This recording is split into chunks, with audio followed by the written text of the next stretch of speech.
nou vir die kinders? Domme lang bana. Vandag leer ons oor die familielede. Is julle reg?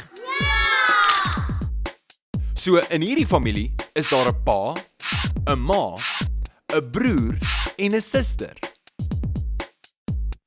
Weet julle wat die woord is vir pa in Setswana? Dis reg, dis re. En weet julle wat die woord is vir ma in Setswana? Baie goed, dis mme. Nou, wat is die woord vir suster in Setswana? Dis reg, dis khaitsedi. En wat is die woord vir broer in Setswana? Baie mooi, dis abuti. Nou, in hierdie familie is daar ook 'n kat. Wat is die woord vir kat in Setswana?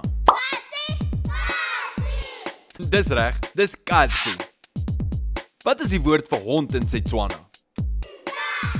Baie mooi, dis ntswa. So, ons het re, mme, abuti, khaitsedi, ntswa en katsi.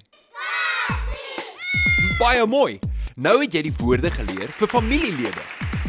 Totsiens Abuti.